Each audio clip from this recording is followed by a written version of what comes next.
Great. Hello and welcome, everyone. I'd like to start by introducing my co-host, Roberta Gamble.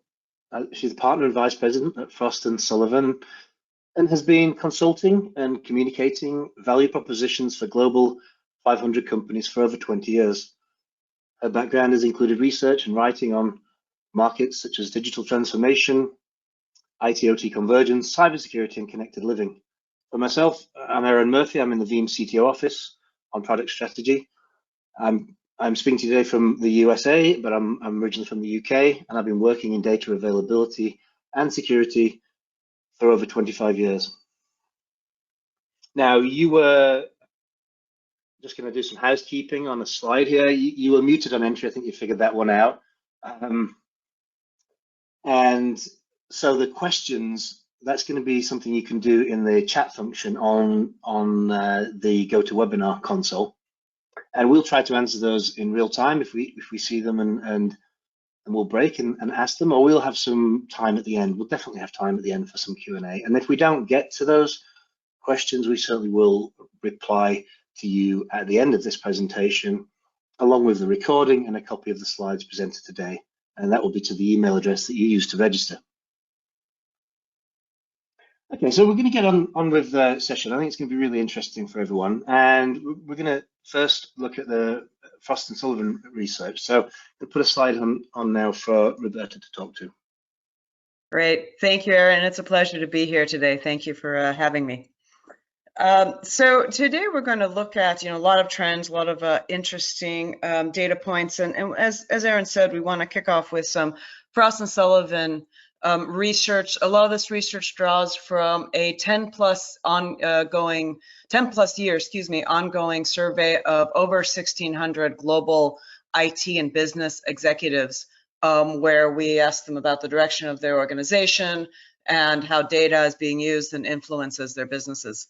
And we find some really startling findings. This is from our recently published, it was 2021 data just published at the beginning of this year, 2022, that business data is expanding on average of 45% per year for businesses. So, you talk about the exponential growth of data and so forth, and just the amount of information that's not just being generated, but also being ingested. So at least 75% of businesses, data informs at least 75% of business strategies, and about 90% of companies say that they are on a data-centric journey. And these are just the ones that are saying this is their number one issue. I would argue that probably the vast majority, even higher numbers, are recognizing the importance that data is having on their businesses. And of course, you don't just need to generate it, but you need to optimize data. It's become a key business asset.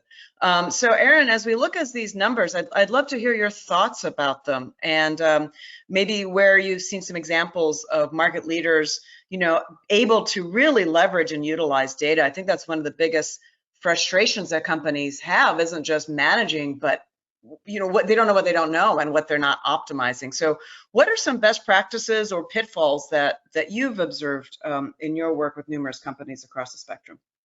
Thanks, Roberta. And I just want to start by saying I think this is really interesting data, because I think in IT, I think this is probably something that's come from business leaders, because in IT, often you're working in certain areas and the data that you look at, and it's probably not growing at 44% of the year, 44%, right? And that's because the amount of data sources and data that's been generated is in lots of different diverse locations for different reasons, and the traditional IT maybe isn't aware of it. I mean, we often see, we're talking to customers about things to do with, are you backing up that data? Can you recover it? Are you meeting your governance strategy? And frequently, sometimes you ask the right question, and then the customers turn around and say, oh, and we have another several petabytes of data that's just used for data science, and we don't manage that. and then you start to get into conversations about, well, do you need to protect it, or can you always recreate it? And you need to get into that and discuss each data type. So there's a lot more data out there, and it's in a lot more different places, but you do tend to need to have the same governance around it, and you need to consider, can you recover it? Can you recover it in time? Can you recreate it in time, or do you need to use backup and recovery? And that needs to be a a day zero consideration, but with all the different teams managing all these new types of data, it can become a real challenge. And so we're going to look at some primary research of our own, and this is very focused on things that we care about, which is, have you protected it and can you recover it? Now, one of the questions that we asked in our research, it's not been going on as long as yours, but I think it's amazing that your research goes over 10 years, because I think that seeing those trends is critically important. Ours has been going on a few years, and we do it through 3,000 independent IT decision makers. And we like to ask this question. This is more of a business oriented question. And it's, is there a gap between how fast you can recover an application and how fast the business needs it to be recovered or expects it to be recovered? And is there a gap between how frequently your data is backed up, so the IT policy you have in place, and how much data you can afford to lose? Because I imagine business says we can afford to lose nothing, but then they need to be faced with how much is it going to cost to lose nothing versus, lose a few minutes. And I think that's part of the issue, this gap between IT and business is sometimes terminology, because in backup and recovery land that we at Veeam live in, how fast you can recover an application, we all talk about the recovery time objective, and how frequently data is backed up and how much you can lose is called the recovery point objective, and that's our terminology, but it's not the terminology that business would use. The shocking thing I thought here was that nearly 90% of IT leaders agree or strongly agree that there's a reality gap, and that's been growing over the last 2 years and widening, and widening was kind of shocking, but I'm hoping that certainly one of the things we think is that that's more awareness is causing the widening, more awareness of the gap between IT and the business. But it's definitely to do with the things you put up on your slide, the data growth, the data diversity and the different workloads, the different applications. You've got data in SaaS, you've got data in data science teams, you've got data in new applications that are being built, you've got data in cloud, you've got data in on premises, and there's a great interdependence of systems, and this is causing this kind of gap and this worry. And IT tend to want to be heroes and keep on going, but they really can't. They've got to do something about it. Yeah, and interestingly, we see a similar challenge that IT has that they tell us that they have, which is a growing proportion of IT executives feel they don't have the skill sets to manage, whether it's cloud migration or some of these, I guess, reality gaps that you're talking about. And it's not that their teams are getting any less skilled; they're definitely getting more skilled, but they're also in high demand, and the technology is just moving very quickly. So it's trying to keep pace with that. Certainly, there's definitely some skills shortages in certain areas, especially as we're moving into trying to get more out of data and do data-driven decisions. And at the same time, there's business as usual, and it's getting very hard for teams to keep up. For sure. Absolutely.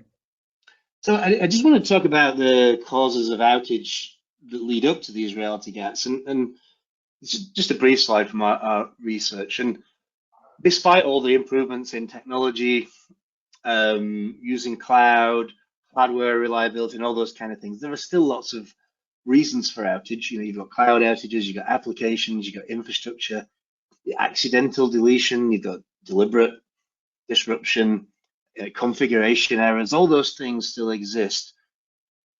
What you can see at the top of this slide is that cyber security event, not the most frequent, but it's the most impactful, and one of the most impactful, as well as accidental deletion. So that's, often that's someone deleting something and not realizing before some undelete feature is, times out, right? And you can't get the data back. What I wanted to really mention on cybersecurity for those that in the audience is that what we found is that the recovery from cyber threats is very different, because you've got potential data disruption and data recovery, and that's slightly different from like systems recovery. In all the others, you probably know your data's good. It's just you've got it in another location. You've got to bring up the systems and applications and connect it to the data. You can be more predictable about that recovery point and recovery time, meeting the business reality and expectation. But when it's a cyber attack and the data could have been attacked itself, and they may be still threats within that data, you can't instantly recover. So that recovery point and the recovery time, and the recovery time especially, is under threat. And there are a lot more unknowns on how fast you're going to get back. And it's the real focus should be, how do you reduce and limit those unknowns, those known unknowns, and do better with cyber recovery. So cloud is something we want to talk about because it's everybody knows that cloud is a big thing and more people have been doing it than ever. So I'm just going to put a slide up for you there, Roberta. Right, absolutely. And this, again, a lot of this does come, actually, this does come from that same study, and a separate study. The one on the right is a different study that we've done, a survey of, this time, over 3,000 global IT and business executives. But we'll get to that in a minute. You know, one of the data points I don't even put up here anymore is that 80+% of businesses feel they're going to be either on a hybrid multi-cloud or some level of cloud infrastructure by the end of 2023. I don't put it up there because I think it's almost obvious at this point that, you know, you have to have some level of at least a hybrid infrastructure to operate in many businesses. But what is interesting is the growing number of companies who really believe it's absolutely essential to be competitive and for digital transformation. So it's gone from being, yeah, we've heard we need to be on the cloud to manage our data, to no, this is a competitive strategic imperative for us. What we find is security overall is the #1 risk for that IT teams are concerned about, and a large proportion, nearly 2/3, last year had to repatriate apps back on premises or workloads. And one of the main reasons is backup and recovery challenges, along with just management and costs being higher than what they anticipated.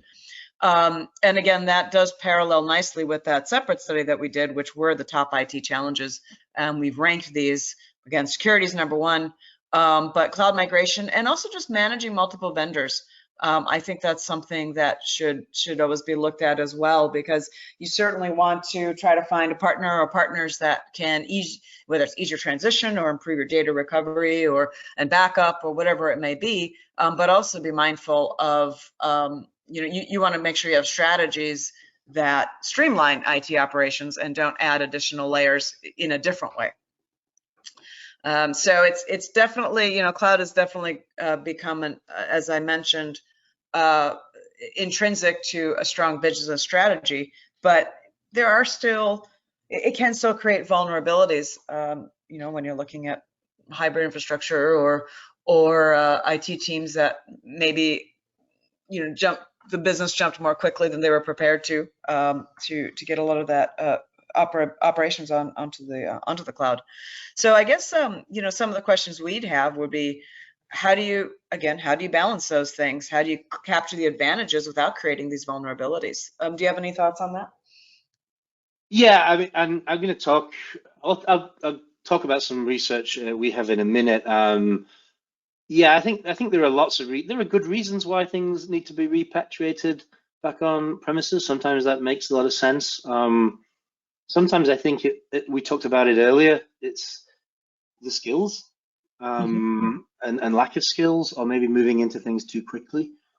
We in our research, I didn't put in the slides today, but another part of our research said that what people expected to do in terms of moving to the cloud in 2020 and 2021, that was accelerated faster than ever, and that was because people couldn't get to data centers, they couldn't procure and acquire things, so they went there quickly. But there were a lot of mistakes made, you know, just because of lack of skills, and then when folks tried to do things like backup and recovery or DR, they found out that it was slower, and it didn't meet those requirements, and that's just kind of to be expected if you didn't go to it in a timely manner with the right skill sets and the right measured approach. But I don't think for everybody that could have been avoided with what happened over the last 2 years.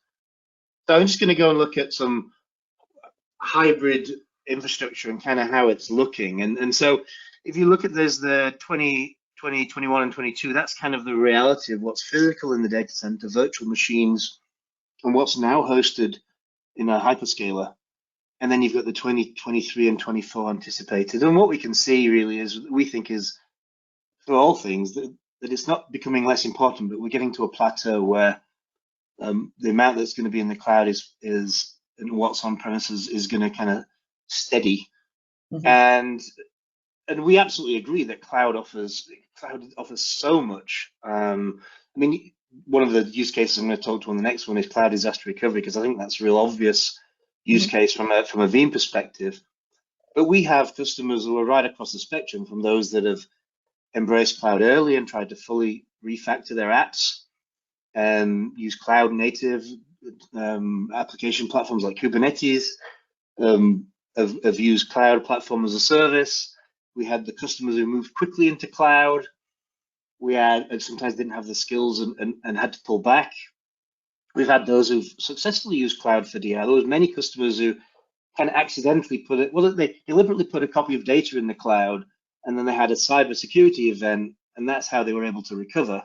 But they learned very quickly that there were other things they needed, cloud skills. You know, if they'd have used infrastructure as a code approach, they could have dramatically improved upon their recovery time and protected that and done a better job. So, you know, it's time to look at cloud again and optimize it from a both security and an operations point of view, and try and make sure they can meet all the business requirements in this new platform, this new infrastructure.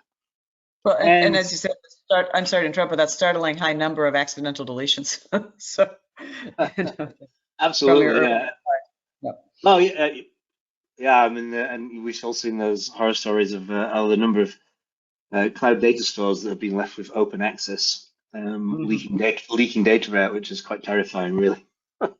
But sometimes you've just got to get the thing up and running, and that's where the errors occur, right? You've got to get the business up and running. You think you're doing the right thing. You've got 90% of the skills. You're missing something, and you have a problem. Absolutely. So when we look at these customers who, you know, kind of settle on this kind of hybrid approach, maybe a few years into it, what we realize is that it's not that they see these as either or two separate things, but they just look at the infrastructure and just see these as one kind of hybrid infrastructure, and they want to manage it in that way. So they want to look at, you know, the questions you asked is how do they manage it? Well, they want to look at standardization wherever possible, reducing complexity. Sometimes they want to run, maybe they develop things on premises and then they run it in production in the cloud, or vice versa. People want to have freedom to have those workloads portable across the hyperscalers or onto their data center and back out to the cloud. And that might be freedom to take advantage of something technically or financially, because it could be, you know, maybe there's a cloud provider offers them a great deal for the next 3 years and they want to be able to realize that benefit. Well, so those are the kind of things they're looking for, that portability and flexibility to manage with a reduced set of tools, with less complexity across this hybrid infrastructure. But what we're also seeing for those that kind of some went all in on maybe one cloud provider is that their regulators are coming back to them and saying, you know, there's a risk here. You've got all your eggs in one basket. You need to start pulling some applications out of there and putting them into different places and reducing your risk and doing something smarter about that from a business risk and continuity strategy. And business risk and cloud disaster recovery, again, is something, this has been one of the first use cases for many customers, and we still see that it's not finished. There's still a way to go. If you look at this self-managed between own data centers and using cloud or some kind of DR as a service provider, that's still set to grow in the next 2 years quite significantly, and then plateau. And we think that's to be expected. The cloud is certainly a great place to do disaster recovery as a service for certain applications. But, you know, we talked earlier about the complexity, all the different locations of data and applications. So it's not possible for everything. So you really have to have a good plan, and you really need to go through that and maybe you know, have a strategy that aligns to this new reality. Yeah, that makes a lot of sense. You're not going to dispense with everything that you already have on premise, right? Premises, unless you're modernizing, and in some things, in some cases, in some regions, for some vertical industries, you have to keep some of that on-prem. So definitely having that hybrid strategy would make sense, comprehensive hybrid strategy. Yeah, yeah. I mean, absolutely. And I think it's quite I think it's quite challenging. I think this is where you and I, Roberta, probably need to offer some kind of guidance on, what are the things that people can do? What are the next steps? Absolutely. That's absolutely. So from our perspective, we put some thought into this and we look at, of course, President Sullivan looks at a range of B2B markets, sort of the matrix. We look at the vertical industries as well as the services that are offered across verticals. And, the first part is to try to understand where you have those challenges and gaps. And I think, as I mentioned earlier, is if you're using several providers or you have multiple solution partners, to try to see. So sometimes you don't know what you don't know, but in general, you might have some idea of what's being protected in some sphere and not in another, and if there's any way to have a more comprehensive net across all those operations. Another thing that's important is addressing both the business and IT goals. And that's something that I'm sure you've got a lot of observations on this as well, Aaron. But we do find that business and IT often have separate goals. Like you said, IT is going in trying to solve a challenge, try a very specific problem, and also is often saddled with having to do other aspects of maybe the solutions aren't automated enough, or they're juggling multiple vendors. And I'm sure would like to spend more time on the overarching business goals. And the business, meanwhile, does need to understand the the capabilities and the opportunity that they have when they're unleashing IT to really work to their full potential. You mentioned at the very start that 44% of data growth, data is coming from so many. That's an impression, right? I mean, data is coming from so many sources, structured and unstructured. Some of that might just be the data that you realize is coming in either at the business or IT level that you just weren't working with before. So Yeah, it's absolutely. definitely trying to find that alignment. Another thing that we think is really important is when you're looking at the backup and recovery solution in general, is having all those, again, those things that streamline but also provide that that comprehensive look. So is there portability and mobility across both cloud and on-prem? You talked about that mobility importance a couple slides ago. The data reuse for mining, testing, sandbox environments. What can you run in a sandbox so you don't have to worry about compromising or affecting any of your live data, data at rest, data in motion. Something that is comprehensive so that you can safely move across infrastructures and expand and grow. Another one that I thought was really interesting is there's always the question of, do you want to engage in a partner that has broad expertise across verticals, or somebody who really knows your vertical specifically? Because there's definitely benefits to both. I mean, some verticals, manufacturing, finance, healthcare. Choose your vertical. It's going to have its own nuances. So you definitely have to understand what goes on in that business. But then can you also get learnings from other verticals that can transfer from one to the other? Can something about data security and privacy translate from business financial services to healthcare, for example, or vice versa? And our data shows both. Our responses show that over half of companies want data management partners who have that cross-industry expertise, but over a third also want the deep knowledge. So, it's kind of, they want their cake and to eat it too. So that I always thought that was a very interesting finding when you say which is more important, and say, well, they're both very important. And of course, just to stay secure and competitive, you have to move quickly. And as you mentioned, I didn't really allude to this, but so I'm glad you brought it up. But the last couple of years has seen a huge acceleration in digital transformation and a movement to the cloud because we had to, because we weren't in offices, we weren't in person. And so now that businesses can step back and look at what they've accomplished, how can they optimize that, and how quickly can they put these tools in place? Yeah.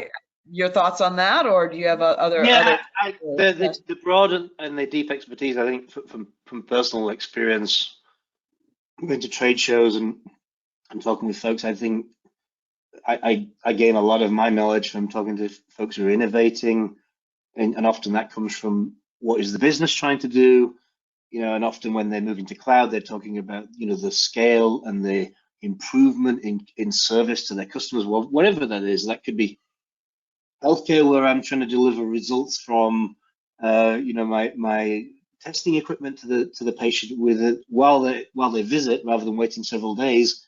It could be finance, where I'm giving you answers and information to help you engage with your customers, rather than having to wait days. But so it's a different vertical, but the actual requirement is to move that data faster, have more scale, more ability to process it, and deliver a better outcome. So I totally agree on that kind of business side. You need to have both, and then on the technical side, you need to get deep with, well, I need to automate, I need to be able to use the cloud, I need to be secure.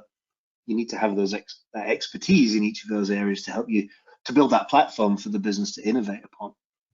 Absolutely. And the regulatory pressures vary as well by vertical, by region. If you have a multinational financial company organization, you need to have that. What are the auditing requirements? How do you show to regulators that everything you have is backed up and secure across different requirements? So that's where that depth is helpful as well. Yeah, for sure. I mean, often you see things coming out from financial regulators, and then there's an early warning indicator, and then you start to see that roll out across all industries. Absolutely. So I'm just going to talk on some recommendations from Veeam, and back down to sort of some of the more practical things with protecting data. You may have seen this one from Veeam before, but I put this up because it's easy to remember, and they're just really focusing on a couple of things. So this is about, if you're going to remember one thing, please remember this, and it's, make sure you have the right number of copies of the data in different media. One is offsite, and one should be offline, air-gapped, or immutable. This is about protecting that data from a cybersecurity threat, whether it's a bad actor, malware, ransomware, those kind of things. That data cannot be attacked. It cannot be corrupted. You've got something to recover from. And then 0 is no errors, but no errors is not just, oh, my backup says it was successful, because you don't really know that much then. But can I recover from it? So, do you have an environment where you can bring up those backups, you can bring up the application, you can run a test routine which shows that it's recoverable? And can you do it automated? Can you do it every time you roll out a new version of software, every time you run out patches? Can you continue testing that? And we're talking here about removing as many unknowns as possible. And this is some of the recommendations that you should keep an eye on in terms of some of the first things to focus on. Now, for a lot of folks, that might sound quite frightening, like there's a lot to do and it might be unachievable. But I think you can take this on a journey, and you can have some quick wins by starting in one area, and each of those can then add more value as you progress. And so I kind of put a slide together to kind of simulate that. And what we're looking here is a journey across the bottom axis towards better resiliency and trust. That's trust from the business in IT and resiliency. And then moving to dexterity, the ability to kind of flex and do things and add more value back to the business. And that's all driven by modernization. And like we said on the last slide, the most important thing I would say is to strengthen that security posture. And the things you can do, and that's outside of, probably should put one more thing on here, is train your users. I will still say training your users to look for common issues like phishing and things like that are clearly some of the most important things to do. This is probably a Veeam-centric viewpoint, but after that, you really should be implementing multi-factor authentication. Businesses should no longer be resisting that and saying it makes it harder for people. I think we all use it several times a day now in how we run our daily lives. So it's becoming more usable, and it's clearly critical. Role-based access control. People shouldn't have access if they don't need access, and it should be audited and it should be controlled, right? Across everything, and especially across anything to do with data security or recoverability. Implement that 32110 strategy and include immutable and air-gapped backups on premises or in the cloud, wherever's best. The importance really is to to take those copies and take them as frequently and as cost effectively as possible. Yeah, absolutely. I like that the part about having the backup in particular, keep managing who has access to what. I'm blanking on the term creep, basically access creep. It's not access, isn't the word I'm looking at, but and just keeping up on that, but then having a robust system so that if that does fall through the cracks, at least you're still you're still secured if you haven't been able to ensure that your organization has, like you said, the user compliance that or education that you're trying to roll out. In the meantime, try to get something that will safeguard your data regardless. Yeah, I don't think it's the term you're looking for. The one that I haven't used in this slide, but probably is becoming the term that we're all using these days is zero trust. Trust nothing, secure everything, and have a policy in place. Not quite the word it's not quite the term I'm thinking for, but yeah, absolutely zero trust as well. So what after you've secured the data and know from a DR recoverability point of view, the kind of next thing is closing that reality gap. And I think this really starts. I should have put this at the top of the list. I've just seen it now, and it's really annoying me. But align IT and the business priorities and SLAs. You need to have that because how do you know you can close the gap if you don't know what those are, right? And when you've got that that knowledge, that can help inform you once you've tested it and seen where you are. It can help you figure out how much you want to spend, because what you choose to do costs you in both dollars, it costs you in or euros or pounds, whatever currency you're in, it costs you in compute, it costs you in complexity, and it has an impact on this, right? And we think there should always be a focus on reducing cost and complexity both on premises and in the cloud for the frequent and long-term retention of data. So never forget about that. Just don't always go for the best solution. Try and look at that, all those aspects of money, compute, and complexity. But you can keep adjusting once you've tested it and know where you are, and try and adjust to meet those validated business SLAs. And then it's looking at the different types of failures. Remember that list I had on the slide, and we had cybersecurity as the most impactful. So if that's the most impactful, focusing on that one. Well, what we find is, you might have been able to predict your recovery times and RPOs, but when it's a cyber threat and you've got data, you need to do data recovery.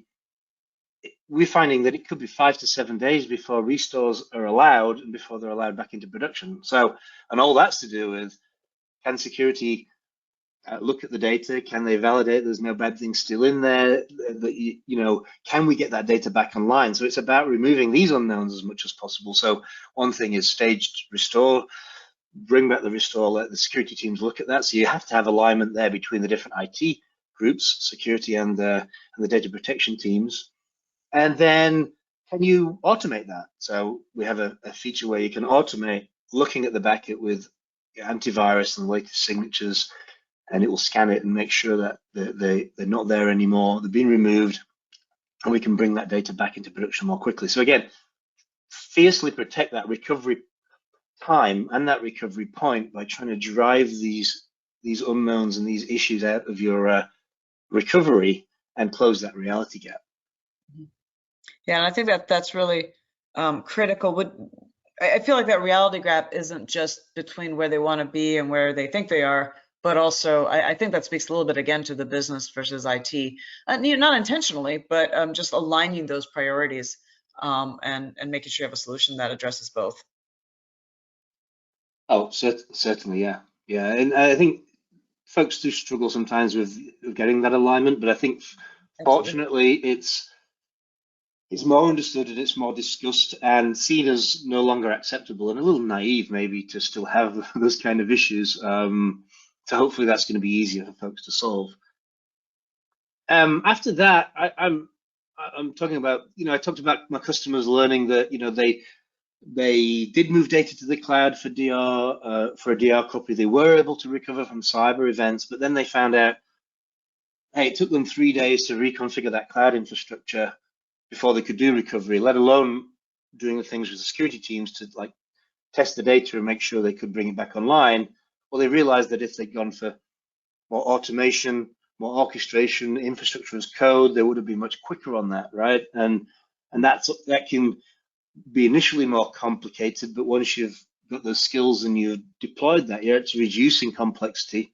You're making it much more simpler to do these things and potentially offering opportunities to reduce costs. And I think you should look at that because reducing costs could help you then, exceed what the business requires, or basically be ready for more growth in the future because it's not going to end.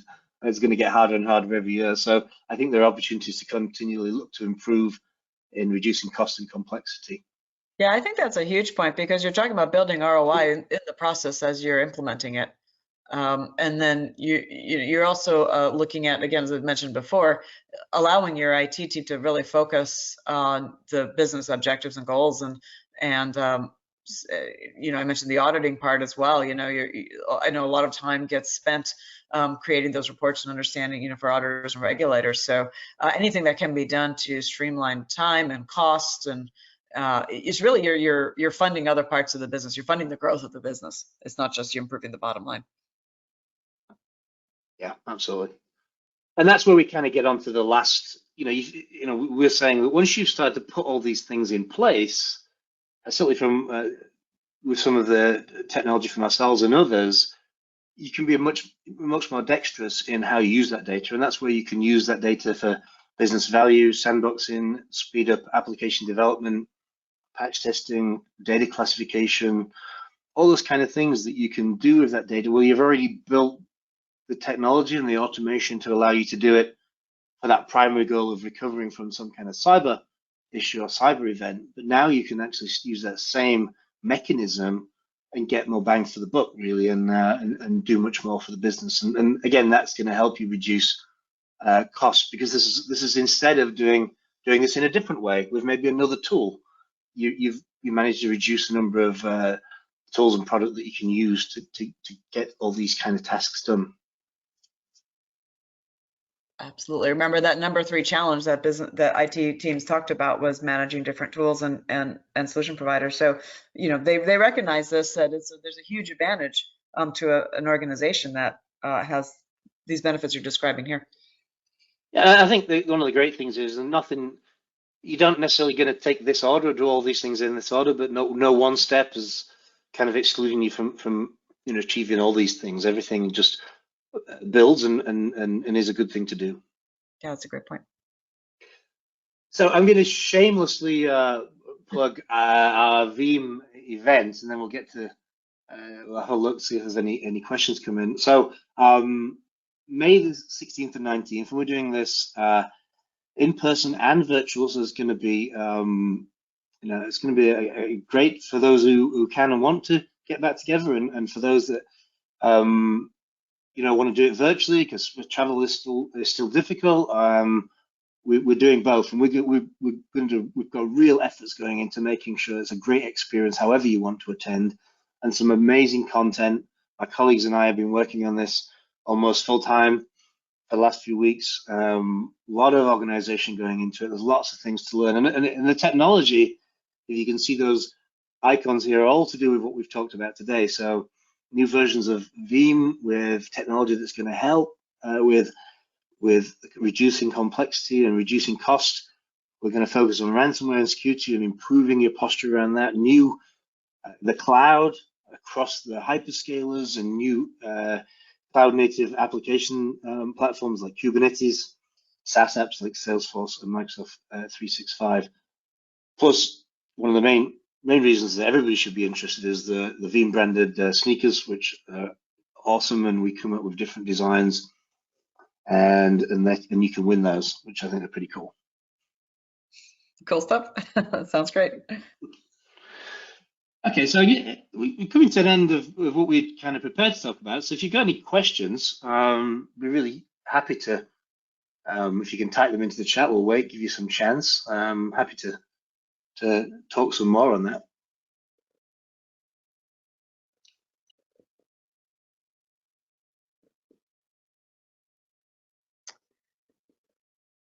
See any questions coming in? Okay, I've got some. I've got one here.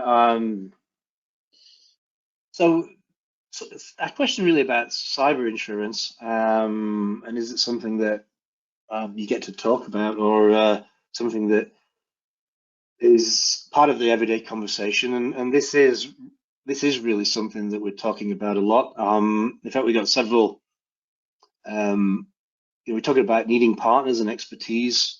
We've got partners who are actually working with customers and with cyber insurance companies and brokers to help people, because it's becoming something that's harder to get. It's harder to get insurance. It's harder to get renewals. When you do uh, get them, the deductibles and the premiums are higher.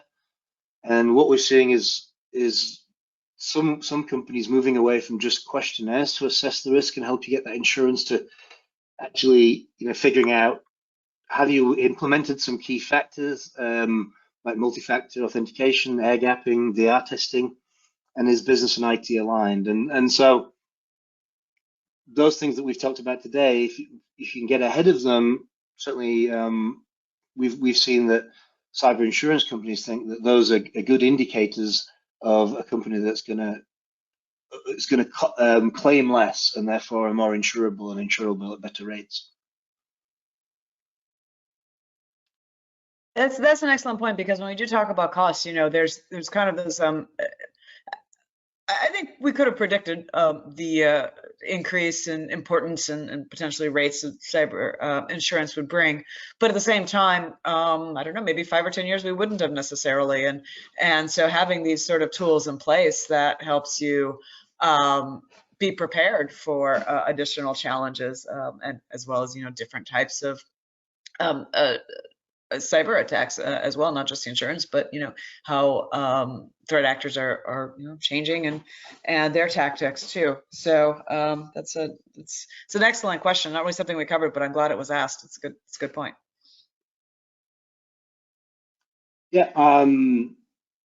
So other things that might be of interest, I do get asked. It's not coming from a question, but I will ask this one on behalf of everyone: is how do you start getting business and IT aligned? One of the common things I get asked is, our business wants everything immediately, and it's not possible.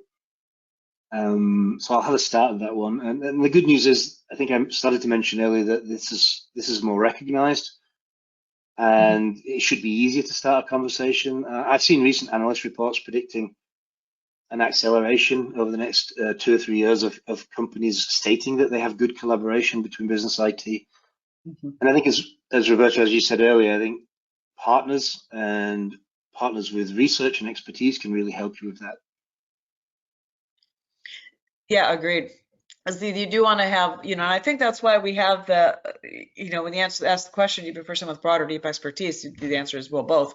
Because I think you do want a partner who understands the business and business needs, and of course the IT side of that as well. And that these things, really, we shouldn't really be talking about them in isolation, right? I mean, everybody wants, at the end of the day, secure, smart business growth. And I think working with a partner that understands that and isn't too pigeonholed into one side or the other, in this case, probably more the IT side, but that has that more kind of pan-industrial as well as a strategic view, I think is really important. And again, our data bears that out.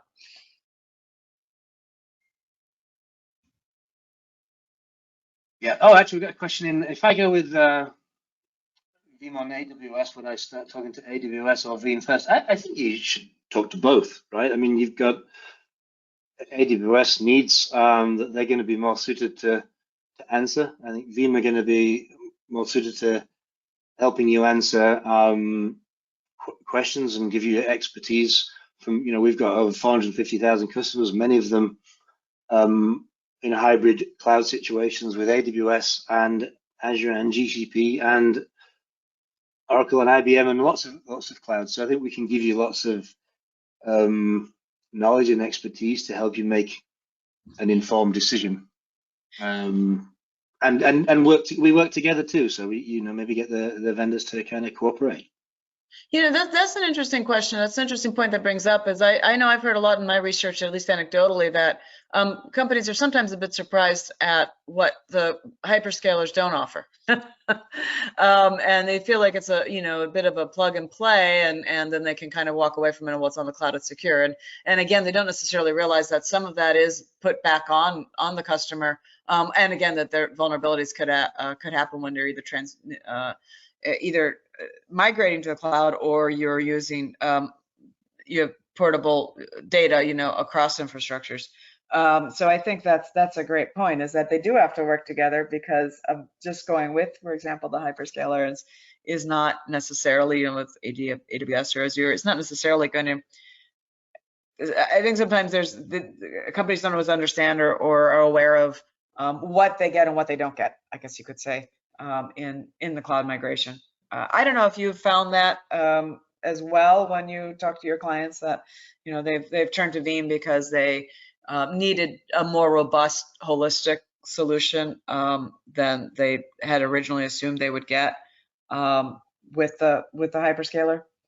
Yeah. Well, we asked questions about that in the research, and I also have my kind of deeper, meaningful conversations I have that's kind of more qualitative on on the individual customers I talk to, and certainly many start out doing things one way and then they want to change. I also do a lot of I do some big data projects here at Veeam, and I analyze data. And one thing I can say, which is that many customers, when purchasing Veeam and to use in the cloud, they often mention all the major cloud providers. They mention their data centers, and they talk a lot about buying Veeam to help them with that migration, because we can help you move your workloads, restore them from on-premises to one cloud, store them from the first cloud to a second cloud.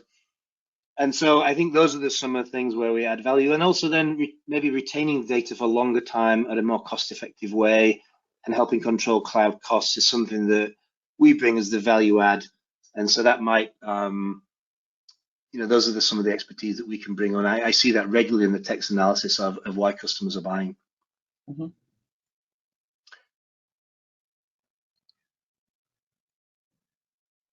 Just okay.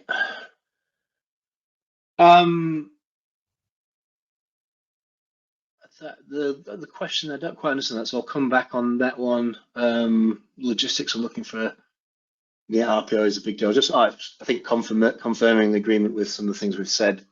Mm-hmm. So that's a good one. One last thing I get asked a lot, and I should have mentioned it in the slides, and it usually gets asked the question, is how frequently should we have immutable backups, and what's the best practice?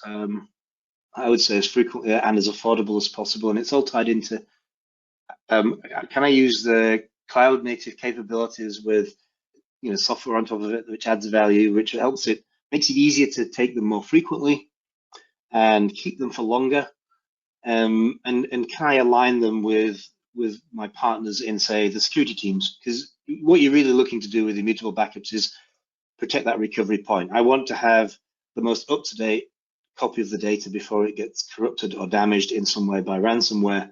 Mm-hmm. And so the IT security teams can tell you, how quickly they expect to have discovered something. It's, maybe is it 24 hours, 48 hours, 96 hours, they should have discovered it. Well, we want to make sure we've got frequency that's in line with that, so we know at least we have the last good data. And so as long as you can then design your solution to do that frequently with lower impact and lower costs, then you're going to be in a good place to protect that recovery point. And then, working on all that kind of automation that we talked about, you can start to protect that recovery time objective. And one thing I would also say on that as a recommendation is make sure whatever software you're using, whatever infrastructure you're using, ask the vendors and look at all those kind of reporting and policy enforcement tools they have to make sure that you're doing this good practice, and that if any of them, there's an accidental configuration change, maybe they shouldn't be, but if there's any configuration changes which break those policies, that you get to know about it quickly, and so that you can rectify it and make sure that you're going to be protected when you need it. Great. I think those are some great suggestions for businesses listening in today and trying to understand where they should what they should prioritize and where they should go next.